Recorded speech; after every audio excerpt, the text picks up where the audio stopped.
말씀 제목이 이렇습니다. 한번 따라해 보겠습니다. 그리스도의 충만한 복을 가지고. 그리스도의 충만한 복을 가지고. 네, 오늘 이 로마서 15장 22절부터 33절까지 내용은 바울이 로마로 가겠다라는 계획을 로마 교인들한테 밝히고 있다는 것이죠. 전에 바울은 로마로 여러 번 가려고 했지만 여러 번 막혔다 이렇게 돼 있어요. 22절에 보면. 여러분, 우리도 막히는 일이 있지 않습니까? 우리가 원하고 우리가 기도하고 우리가 바라는 것들이 막혀서 더 이상 나아가지 못할 때 있지 않습니까? 이런 말이 있어요. 사방이 막혀도 하늘은 뚫려 있다. 앞이 막히고 옆이 막히고 뒤가 막히고 사방은 막혀 있다 할지라도, 그래서 우리가 더 이상 어디로 나아갈 바를 알지 못한다 할지라도 하늘은 뚫려 있다. 그러니까 우리는 하늘을 바라봐야 된다는 것이죠. 우리가 하고자 하는 일들이 막힘이 있고 또 우리가 원하는 대로 되지 않고 우리가 기도하는 것들이 이루어지지 않는다 할지라도 하늘은 열려 있다, 이 말을 믿고 우리가 하나님을 바라보고 더욱더 하나님께 간구할 수 있기를 바랍니다. 그러면 하나님께서 우리로 하여금 피할 길을 주시고 나아갈 길을 우리에게 보여주신다는 거예요. 그런 은혜를 경험하는 저와 여러분들이 되었으면 좋겠습니다. 바울은 왜 로마에 가려고 했던 것일까요? 그 이유에 대해서 오늘 쭉 말씀을 통해 설명하고 있어요. 23절 말씀 같이 보겠습니다. 23절 시작. 이제는 이 지방에 일할 곳이 없고 또 여러 해 전부터 언제든지 성원하러 갈 때에 너희에게 가기를 바라고 있었으니. 자, 바울이 로마로 가려고 했던 그 이유가 뭡니까? 오늘 23절에 보면 이제는 이 지방에 일할 곳이 없고, 공동번역 성경에 이렇게 돼 있어요. 이제 이 지방에서 할 일이 다 끝냈기 때문에. 이 번역이 더 맞는 것 같아요. 그러니까 이 지방에서 할 일을 다 마쳤다는 거예요. 그렇다면 이 지방은 어디입니까? 그것은 이 바울이 로마서를 쓴 지역, 로마서를 쓴 지역은 고린도 지역으로 보는 거예요. 바울이 제3차 전도 여행 중에 고린도 지역에서 바로 이 로마서를 쓴 겁니다. 이 바울은 이제 이 고린도 지역에서의 사역을 다 마치고 다른 곳으로 갈 계획을, 또 그것을 위해서 기도하고 준비하고 있었어요. 오늘 이 바울의 말처럼 이제는 이 지방에 일할 곳이 없고 이 지방의 사역을 다 끝냈기 때문에 다른 곳을 바라고 보고 그곳을 위해서 기도했다는 겁니다. 여러분, 지금 이 순간에 우리들이 해야 할 일이 있습니다. 그 일을 다 마치고 다른 곳을 바라봐야 된다는 거예요. 여기서 할 일을 마치지 않았는데 다른 곳을 바라본다. 그것은 올바른 모습이 아니라는 것이죠. 저도 시행착오를 했던 것이 부목사로 있을 때 개척에 대한 마음이 막 생겼습니다. 그래서 온통 개척에 대한 마음으로 가득했어요. 꿈을 꿔도 개척하는 꿈을 꾸고 또 개척에 대한 구상을 하고, 그러면서 이 개척에 대한 마음으로 가득하니까 지금 하고 있는 일을 소홀히 했었던 적이 있었습니다. 개척에 대한 마음이 가득하니 지금 하고 있는 것이 조금 뒷전이 되었다는 거예요. 지금 생각해 보니 그러면 안 되었던 것이죠. 지금 나에게 주어진 일, 지금 나에게 주신 사명, 그것에 최선을 다할 수 있어야 됩니다. 그것이 크든 작든 가볍든 중하든 나에게 이익이 있든 없든 나에게 지금 주어주신 사명이 있다면 그것에 최선을 다해야 된다는 거예요. 여러분, 우리에게 주어주신 일이 하찮아 보이는 일이라 할지라도, 한 영혼을 섬기는 일이라 할지라도, 작고 연약한 한 사람을 섬기는 일이라 할지라도 하나님이 우리에게 맡겨주신 사명이라면 그것을 감당할 수 있어야 된다는 것이죠. 내가 지금 하기 싫다고, 내가 가볍게 여긴다고, 나에게 이익이 없다고 다른 곳을 바라보기보다는 하나님께서 우리에게 맡겨주신 것이 있다면 그것이 크든 작든, 그것이 가볍고 중하든, 가볍든지 중하든지, 이익이 있든 없든 우리에게 주신 사명을 잘 감당해야 된다는 거예요. 이곳에서 주신 일을 다 마치고 나면 또 다른 곳으로 하나님이 우리를 부르신다는 거예요. 또 다른 사명을 우리에게 맡겨주신다는 거예요. 근데 지금 사명을 다 감당하지 않고 다른 것만 바라보게 된다면, 지금 우리에게 주신 사명을 끝까지 감당하지 못하고 다른 것만 달라고 한다면 그것은 바로 올바른 모습이 아니라는 겁니다. 예수님께서 이 제자들에게 이런 말씀을 하셨어요. 땅 끝까지 가서 복음을 전해라. 그 땅 끝이 어디입니까? 우리가 살고 있는 저 반대편 그 땅 끝이 아니라 바로 땅 끝은 지금 우리가 서 있는 곳이 땅 끝이라는 거예요. 우리가 지금 만나는 사람, 우리가 지금 만나는 이웃, 우리가 지금 만나고 있는 많은 사람들 가운데 그들에게 복음을 전하는 것이 바로 지금 우리가 바로 서 있는 이곳이 바로 땅 끝이라는 거예요. 그 마음을 가지고 우리에게 맡겨주신 일, 작은 일이라 할지라도 그 사명을 온전히 감당하는 저와 여러분들이 되었으면 좋겠습니다. 바울이 이 로마로 가려고 했던 두 번째 이유는 뭘까요? 24절에서 이렇게 말하고 있습니다. 24절 같이 보겠습니다. 시작. 이는 지나가는 길에 너희를 보고 먼저 너희와 사귐으로 얼마간 기쁨을 가진 후에 너희가 그리로 보내주기를 바랍니다. 오늘 24절에 보니까는 이런 말씀이 있어요. 너희를 보고 먼저 너희와 사귐으로 얼마간 기쁨을 가진 후에. 그러니까 이 바울이 로마에 들리고 싶었던 것은 로마에 있는 이 성도들과 사귐을 갖고 싶었던 겁니다. 바울은 편지로만 로마 교인들과 사귐을 가졌어요. 그들과 서신으로 사귀면서 바울은 그들과 만나서 직접 만나서 교제하고 싶었던 겁니다. 제가 고등학교 때, 저희 고등학교 때는 펜팔이 굉장히 유행했어요. 여러분들 펜팔 해보셨나요? 근데 저는 남자 고등학교를 다녔기 때문에 여고 한 반하고 우리 반하고 단체 펜팔을 한 거예요. 그래서 펜팔을 다 모아다가 편지를 모아다가 무지하게로 막 해서 나눠준 거예요. 나눠줘서 어떤 여학생과 펜팔을 했는데 저희 아내도 모르는 일인데 근데 두세 번 정도 편지가 계속 오가니까는 궁금하더라고요. 어떤 사람일까? 만나고 싶더라고요. 만났을까요? 만나지 않았을까요? 만나지 못했습니다. 근데 바울이 심정이 이랬을 것 같아요. 편지를 하다 보니까, 그 사람들의 소식을 듣다 보니까, 그 사람들을 위해 기도하다 보니까 그 사람들과 이제 만나고 싶은 거예요. 직접 만나서 그들과 사귀고 그들과 교제하며 기쁨을 얻고 싶었던 겁니다. 그래서 바울이 로마로 가려고 했던 이유는 로마에 있는 성도들과 교제하기 위함이라는 거예요. 여러분, 우리가 이 교회를 나오는 이유가 무엇입니까? 첫 번째는 하나님을 예배하기 위해서 나오는 거예요.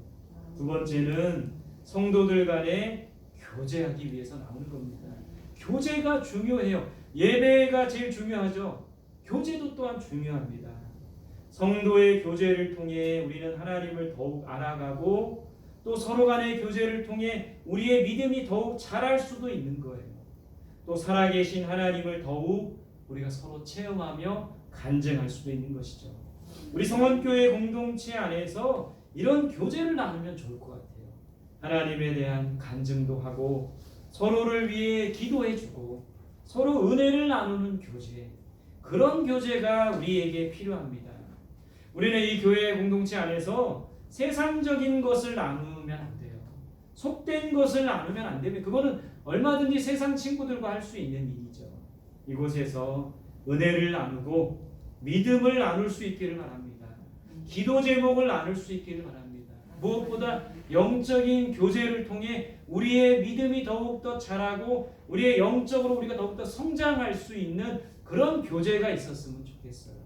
그래서 우리 성원교회 공동체, 예배하는 공동체이면서 또한 참된 교제를 안에 거하는 교제가 있는 그런 믿음의 공동체가 될 수 있기를 간절히 소망합니다. 바울이 로마로 가려고 했던 세 번째 이유는 뭘까요? 그것은 구제금을 걷기 위해서였습니다. 우리 24절 말씀을 공동번역 성경에 보면 이렇게 되어 있습니다.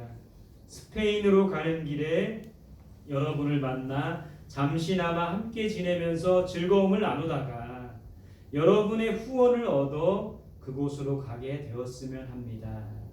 오늘 바울은 이 로마를 가겠다는 것은 서머나라고 되어 있죠. 오늘 성경에 서머나로 가기 전에 들르겠다는 거예요. 근데 그 서머나는 지금의 지명으로 하면 스페인인 겁니다.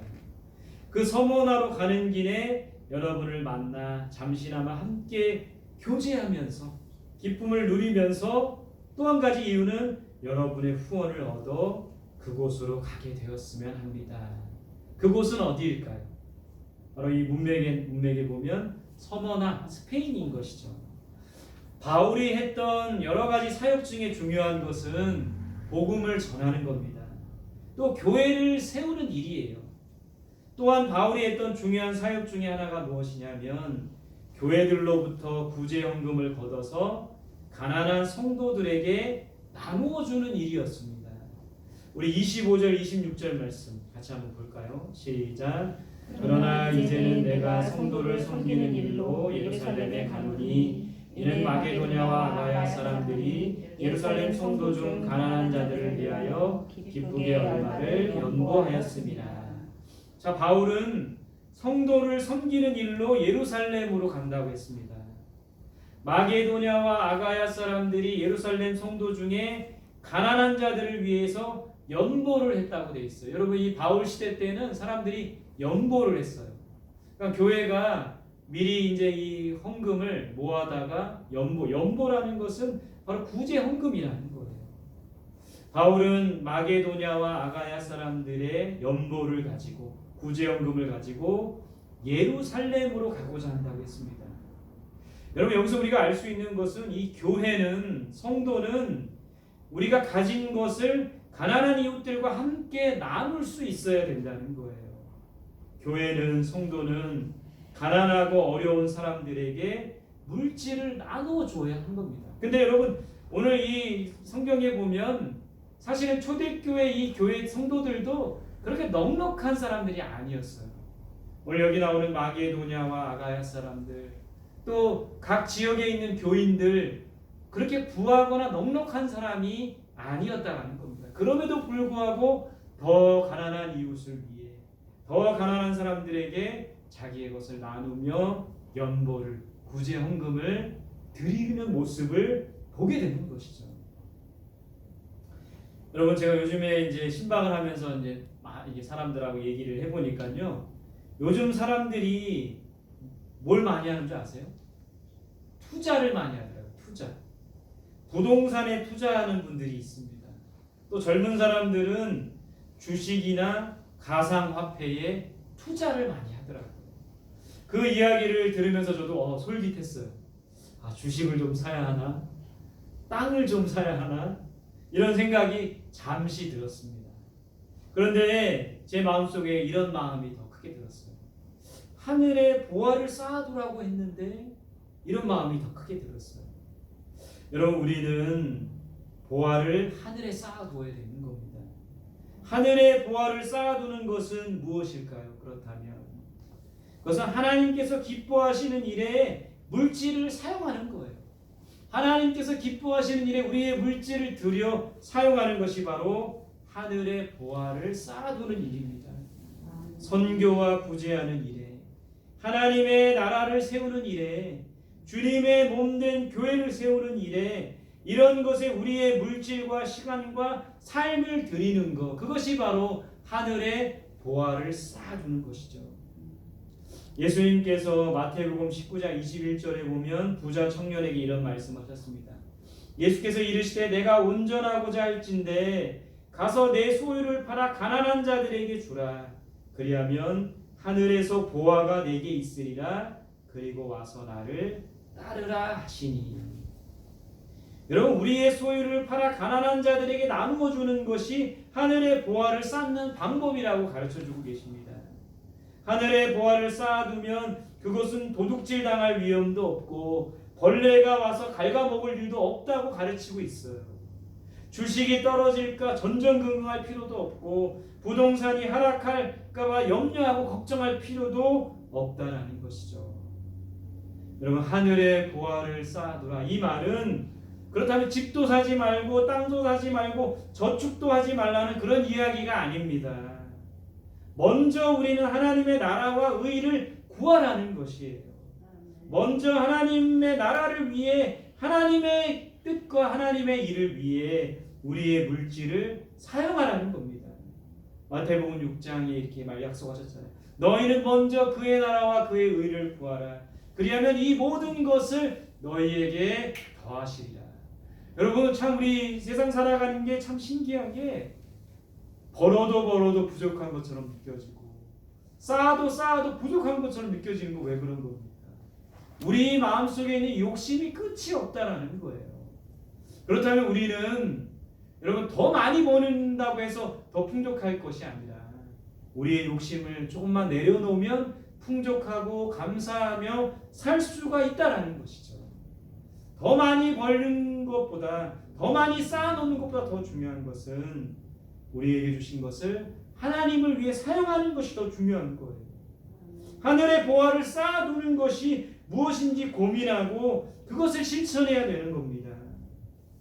분명한 것은 물질의 주인이 하나님이시고 하나님께서 기뻐하시는 일에 우리가 가진 물질을 사용하면 하나님께서 그런 자들에게 더 많은 물질을 허락해 주시고 맡겨 주신다는 거예요. 더 큰 은혜와 복을 허락해 주신다는 겁니다. 여러분 그게 바로 믿음으로 사는 삶의 모습이고 그것이 바로 온 세상의 주인 되신 하나님의 청지기로서의 살아가는 모습이라는 거예요. 여러분 보화를 하늘에 쌓아두는 것 그것을 우리가 고민했으면 좋겠습니다. 또 그것을 가르쳐 주시는 대로 순종했으면 좋겠습니다. 하늘의 보화를 쌓아두는 저와 여러분들이 되시기를 소망합니다.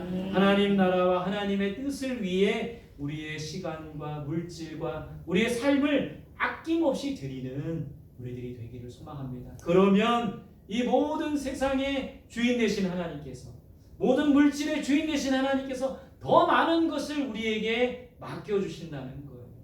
이것이 바로 그리스도인의 경제관이라는 거예요. 그리스도인의 물질관이라는 거예요. 그렇게 살아가는 저와 여러분들이 되시기를 간절히 소망합니다. 마지막 29절 말씀 같이 읽어보겠습니다. 시작. 내가 너희에게 나아갈 때에 그리스도의 충만한 복을 가지고 갈 줄을 아노라. 자, 바울이 로마로 가겠다고 했죠. 로마로 가고 싶다고 했죠. 근데 로마로 갈 때 무엇을 가지고 간다고 했습니까?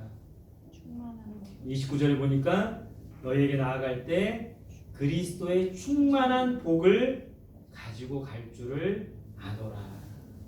그리스도의 충만한 복을 가지고 간다고 했어요. 그게 뭘까요? 여러분 만약에 제가 이제 여러분들의 집이나 여러분들의 직장에 신방을 간다. 빈손으로 가지 않고 뭔가 사들고 간다면 뭘 사들고 갔으면 좋겠습니까?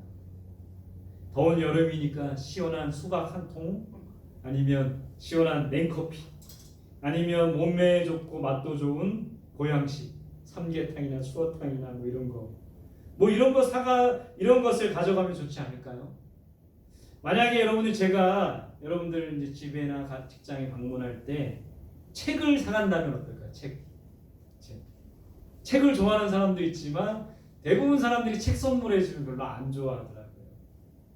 지금은 이제 프로 야구단의 단장님이 되셨는데 그 단장님이 코치일 때 우리 선수들을 가르치는 이제 코치일 때 선수들의 생일을 기억해 뒀다가 그 선수들의 생일날 책을 선물해 줬대요. 책을.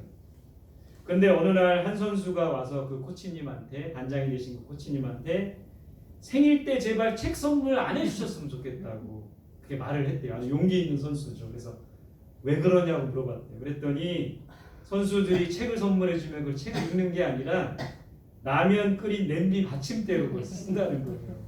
그래서 책 선물해주지 말고 다른 거 해주라는 거예요. 아예 선물해주지 말라는 거예요. 그럼 바울은 로마로 갈 때 무엇을 가져간다고 했습니까? 그리스도의 충만한 복. 오늘 이 로마에 있는 교인들에게 성도들에게 필요한 것이 많이 있었을 겁니다. 그들에게는 위로가 필요했어요. 박해 상황 가운데 있었기 때문에. 그들에게는 축복이 필요했습니다. 그들에게는 무엇보다 기쁨이 필요했어요. 그들에게는 무엇보다 은혜가 필요했습니다. 여러분 만약에 성원교회에 누군가가 온다면 이 한국교회에 영향력이 있고 부와 권세를 갖고 있는 어떤 큰 어른이 우리 교회에 온다면 무엇을 가지고 오면 좋을까요? 여러분 바울은 그런 분입니다. 오늘 이 초대교회에 영향력이 있고 또 힘이 있고 권세도 있고 정말 위대한 그런 분이 지금 이 로마 교회에 온다면, 그런 한국 교회에 그렇게 영향력이 있고 힘이 있고 권세 있는 분이 우리 교회에 온다면 뭘 가지고 오면 좋겠어? 솔직히 저는 그분이 땅을 가지고 오면 좋을 것 같아요. 건물 한 채 주면 좋을 것 같아요. 아니면 금일봉이라도. 참 목사이지만 물질적인 것, 육적인 것을 바라보고 있는 거죠. 근데 오늘 이 본문에서 바울은 그리스도의 충만한 복을 가져온다고 했어요. 도대체 그것이 무엇입니까? 현대인의 성경에서는 이렇게 돼 있어요. 그리스도의 넘치는 축복을 가지고 온다. 여러분 그리스도의 충만한 복, 그리스도의 넘치는 복, 그것은 과연 뭡니까? 그것은 다른 것이 아니라 바로 그리스도 자체라는 거예요. 우리에게 가장 큰 복은 우리가 그리스도를 알고 그리스도를 만난 것, 그것이 바로 가장 큰 복입니다. 바울이 말한 그리스도의 충만한 복을 가지고 가겠다는 것은 어떤 의미입니까? 여러분 제가 바울이 아니라서 바울 시대에 살지 않아서 잘 모르겠지만 바울이 말한 것들을 추측해 보면 그것은 뭔가 엄청난 축복이고 엄청난 눈에 보이는 그런 축복이 아니라 바로 그리스도와 함께 가겠다 그런 의미가 담겨 있는 거예요. 복의 근원이 되신 예수 그리스도를 선물로 주겠다 이런 의미가 담겨 있는 겁니다. 세상 어떤 복보다 더 큰 복, 세상 어떤 복보다 더 값어치 있는 복은 바로 예수 그리스도 그분이시라는 겁니다. 바울은 그것을 깨달았어요, 본인이. 그래서 빌립보서 3장 8절에 이렇게 말하고 있습니다.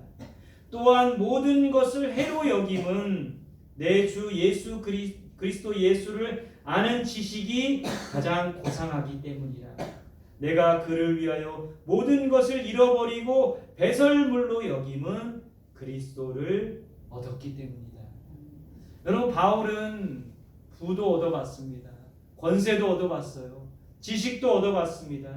모든 것을 다 얻어봤지만 그 모든 것을 다 해로 여기고 배설물로 여길 수 있는 것은 그리스도를 얻었기 때문이라고 고백하고 있는 거예요. 무엇보다 그리스도 예수를 얻어야 된다는 것이죠.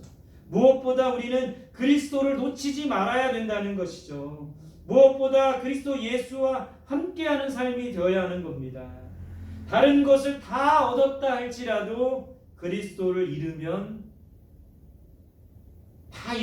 안 되는 것이죠. 다른 것을 다 잃었다 할지라도 그리스도를 얻으면 괜찮다는 거예요. 우리에게 가장 신령한 복, 가장 충만한 복, 가장 풍성한 복은 바로 예수 그리스도라는 거예요. 그분을 얻고 그분을 알고 그분과 함께하는 우리들이 되어야 한다는 겁니다. 바울은 로마에 가고 싶다고 했어요. 로마 교인들에게 그리스도의 충만한 복을 가지고 가겠다고 했습니다. 그 복은 눈에 보이는 어떤 복이 아니라 그리스도 자체라는 거예요. 그리스도 예수가 우리에게 필요하다라는 거예요. 다른 것을 다 얻어도 그리스도를 잃으면 안 돼, 소용이 없는 거예요. 다른 것을 다 잃어도 그리스도를 얻으면 괜찮다라는 것이죠. 여러분 우리가 이런 신령한 복을 사모하는 저와 여러분들이 되었으면 좋겠습니다. 이 세상 어떤 가치관, 이 세상 어떤 부와 권세를 얻기보다는 그리스도를 얻는 것, 그것에 힘쓰고 그리스도를 얻었을 때 기뻐하고 그리스도를 얻었을 때에 감사하고 기뻐하고 즐거워하는 저와 여러분들이 되었으면 좋겠어요. 바울이 바로 가져가겠다고 로마에 가져가겠다고 한 그리스도의 충만한 복이 바로 그것이라는 거예요. 이 세상 어떤 복보다도 이 세상 어떤 유익보다도 그리스도를 얻고 그리스도와 함께 이 세상을 살아가는 저와 여러분들이 되시기를 간절히 소망합니다. 그것이 바로 그리스도의 충만한 복이라는 거예요. 그 복을 날마다 사모하며 그리스도 얻기를, 예수 그리스도와 함께 동행하기를 힘쓰는 저와 여러분들이 되시기를 간절히 소망합니다. 함께 기도하겠습니다. 오늘 주신 말씀